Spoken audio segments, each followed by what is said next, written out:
Well, hello, guys. How are you? This is Kim Anderson, and I am here with another civics lesson for you, civics and all for all ages, in conjunction with the Founding Project. How are you guys? I missed you. Um, I am ready to give you this really, really cool lesson that just flows right along with some of the previous lessons that we've done. And once again, we're taking our civics lessons from Alpha Omega Publishers and their civics lesson, which, is about grades 7 through 12. And we're just moving right along through their civics lesson. And so this is actually the last lesson in book 1. And no worries, we'll be moving right on into book 2. But this final lesson is about the Great Compromise. And so it truly was a great, great compromise. And so I'm happy to be able to share this with you today. I know how you guys want me to get right into the lesson, and I appreciate that. And I'm going to do just that. It's not going to be a long lesson, but it will be very, very beneficial for you. I'm just going to turn this up. Yeah, just to make sure you are hearing me really well and it's coming through loud and clear on our sound. And so we titled this lesson, I got my phone going backwards today. Okay, my camera is over there. And so we titled this lesson, The Great Compromise of 1787. And it truly was a monumental turning point in our nation's early history. And what had transpired prior to this was that the Articles of Confederation had been signed in 1781. I'm just checking my notes are like right over there. So I'm just checking my notes of 1781. And in our previous lesson, we talked about some of the weaknesses of the Articles of Confederation in that the federal government that was established, and it needed to be established, but the federal government that was established just really didn't have any teeth for enforcement, and states were just like not paying any attention to the requests of the federal government. One of them being, the desire for a strong military that represented all of the 13 states at that point, colonies/states. But the states didn't really feel like they needed to enforce that, and it sort of left the new burgeoning federal government without any real teeth. I think one of the other things we talked about was the lack of a federal currency. That just didn't exist. States were still using their own currencies and deciding whether to use one from one state to another. And it just wasn't working. So they got back together in the great city of brotherly love, Philadelphia. What a great place, for the founding of our country. They got back together in Philadelphia in July. Good month for us in our country, right? They went back to Philadelphia in 1787 because the states realized they had to hammer out some differences because the country just couldn't survive these beginning phases if they didn't have a stronger Articles of Confederation. And so they needed to have something with a little more teeth. And so they knew that this meeting in Philadelphia, just as important as it was in 1776 when the Founding Fathers declared our independence from England, this meeting in 1787, turning point, true turning point for our country. So let's go through the lesson. And I think what I want to start off with in the lesson is this was called the Constitution. My phone is backwards, so normally I have the camera to the left, so I'm always looking over here. But today the camera's to the right, so if I look a little crazy, that's why. But I'm gonna focus over here. Okay. Is that this was a really contentious time. People were jockeying, the states were jockeying for authority and power and who was going to get what. And you had some states, some really strong states, like the great Commonwealth of Virginia, a really, really strong state, one of the largest states, one of the most powerful and influential states because it was the resident of George Washington, and he just carried all kinds of clout. And the proposal that they were giving and that they were bringing, you know, I'm getting ahead of myself, but you had lots of statesmen that were here at this meeting, and it was really powerful. And they were a lot of these influencers were on opposite sides. So let's pick up the story. Hang on, let's pick up the story. One of the first things they did when they called the meeting to order was, guess what? They made General George Washington the presiding officer. And what they did when they did this, was they made sure that there was someone who was a supporter of a strong national government. Now, here were your factions, okay? You had a faction of states that were strong central government, like they wanted the government to be really, really strong, the federal government to be really, really strong. Then you had your groups in the middle who weren't quite sure, and then you had your smaller states who were more states' rights, and they kind of wanted things to stay the way they were, and they were okay. They wanted the states to sort of operate as an individual, almost mini country, and not grant that much authority back to the federal government. So you had a strong central government, and those states were Massachusetts, Pennsylvania, Virginia, and South Carolina, who wanted a strong central government. Then you had the undecideds, and those were Maryland, New Jersey, Delaware, and Connecticut.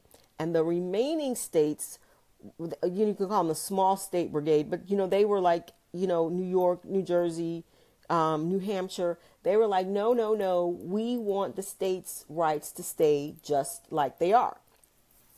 And so here they come, who's going to be swayed by which delegation of states, and how are we going to move forward in this burgeoning country, because we don't have a way or connection of leadership from the federal level going forward.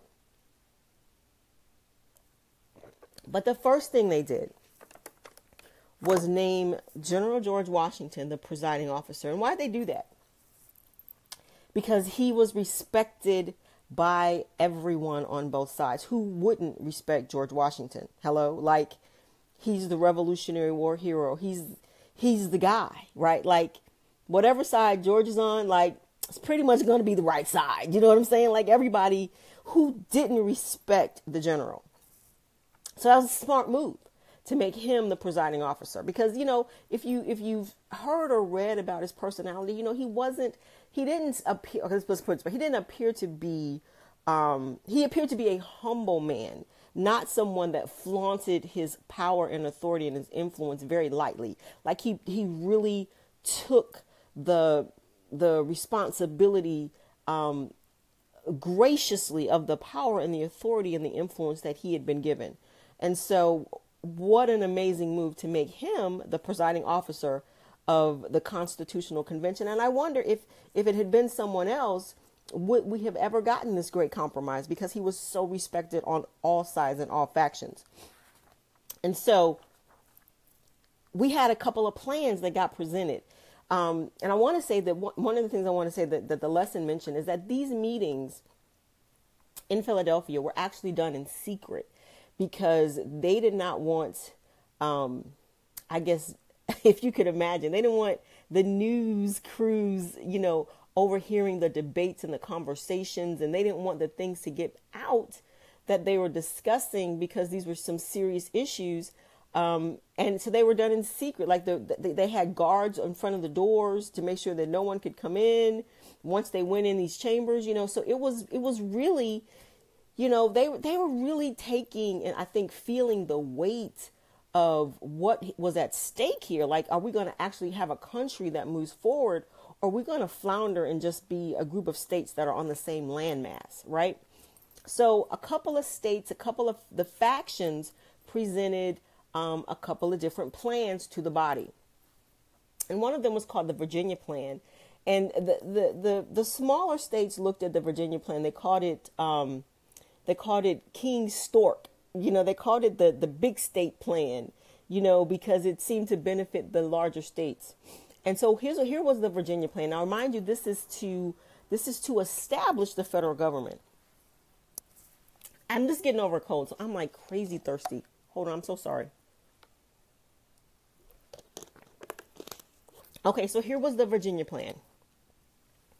The Virginia plan had, in the legislative branch, had two houses.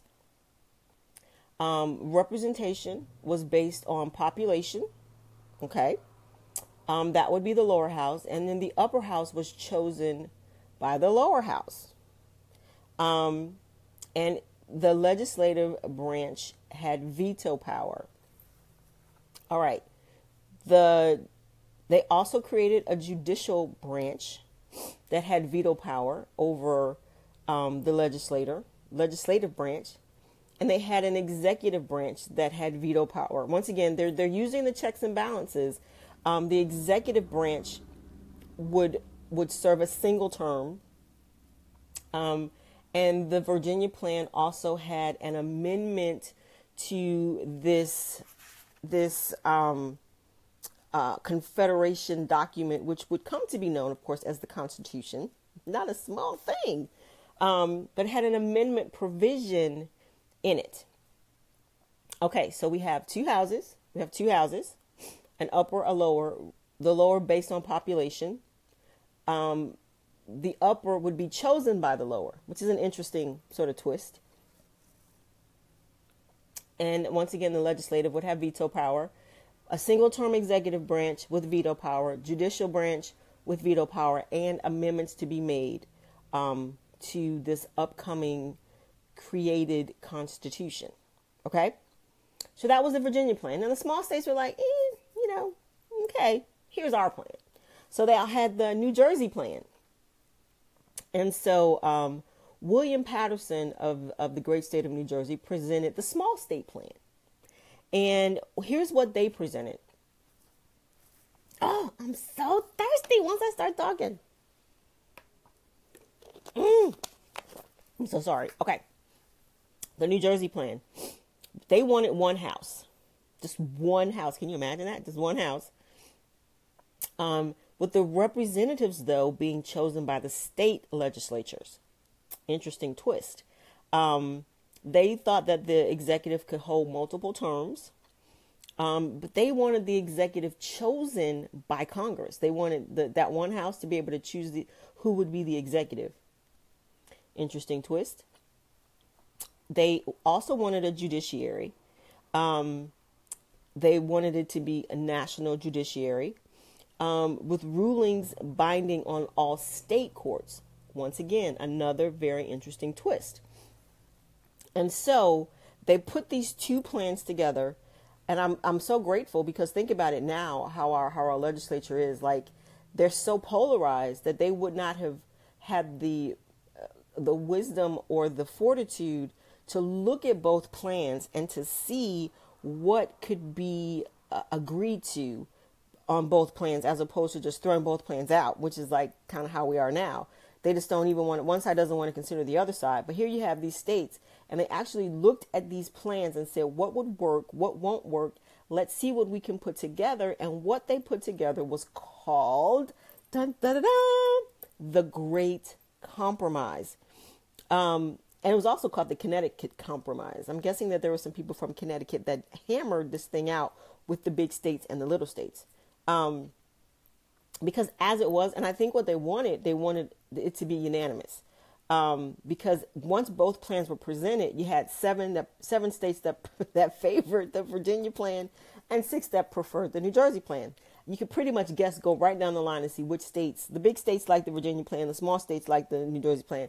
Okay, let's come together and come up with our own plan using these two very innovative thought processes. Because if you still imagine, guys, like these two forms of government, even though one was a big state plan and one was a small state plan, they had never been done before. So they're both still being very innovative in their thought process as to how the country can go forward. So let's give them all credit for that. They actually came up with some ideas through debate, through discussion. I'm sure it was like, wow, But they came together and they brought these plans, and then once they looked at them, they could see that they weren't so far apart. And so what happened was that they came up with what was called the Great Compromise. Now see if this sounds familiar. We have a lower house. This is the Great Compromise. This is the Constitution. Hello, somebody. They have a lower house, and it is based on population. The lower house also originates taxes. And I guess that came from that meeting. And the lower house would have a 2-year term. The upper house would be selected by the state legislatures. We might need to go back to that. And they had 2 votes per state, and they were allowed a 6-year term. Now, isn't that interesting? The state legislatures would put in those people that would come to be known as U.S. senators. And I believe it was the 17th Amendment to the Constitution that changed that and said the people in the states could vote on who the U.S. senators would be. I'm thinking we might need to go back to the state legislatures voting on who goes to the U.S. Senate, right? Hello? And that's sort of like where the term statesman came from, because you came from that state. You were voted on by the people in the state legislatures to go to the U.S. Senate. 17th Amendment, I think it was back in 1913 that they ratified that amendment and said, no, the people now have enough of a emphasis and are aware enough to be able to directly vote for their U.S. senators. And so that provision was eliminated. So let me see. So when they reached this agreement, let me give you a date. The Great Compromise was adopted on July 16th, 1787. And we know that from there, there's a couple of other things that happened, but they agreed on so this was the birth of the Constitution on July 16th, 1787. Actually the Constitution as we know it. And so in order to ratify or make a change to the Constitution, that's when they agreed that it would take a 9-state majority to ratify. It sounds so funny. 9 states, man. 9 states to ratify a constitution to make it the law of the land. So there you go. The Great Compromise that actually birthed one of the greatest documents in human history, the United States Constitution. What men, what vision to hammer that out, to come together and come up with a form of government that had never been done before. Now we know we've studied in this first book, all the influences that led Thomas Jefferson and George Washington and John Adams, the influences that got them to this point. But my goodness, it's 2 years after this that this is ratified, that George Washington, I think is 1789. I think so. That's when I could Google it, but I'm on my phone, so blah, blah, blah. But I think that's when he becomes the first president, because this has now been ratified and implemented, and it has become the law of the land. One of the greatest documents done in human history, the United States Constitution, hammered out by some amazing men in 1787 in the great city of Philadelphia. So guys, that is our great lesson today, because I said so, right? But that's our great lesson on the Great Compromise. And so I hope you will stay tuned as we move into book 2 of our civics lessons.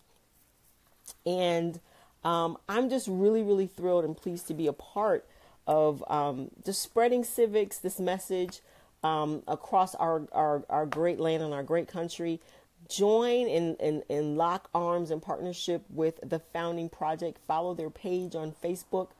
All kinds of stuff, all kinds of information is being put on there. Great articles, the website, lots of stuff going on. And as we move and grow into 2018, like, oh my gosh, we're going to have so many new things just presented that's going to help so many people get an understanding of just why it's so important to be a United States citizen.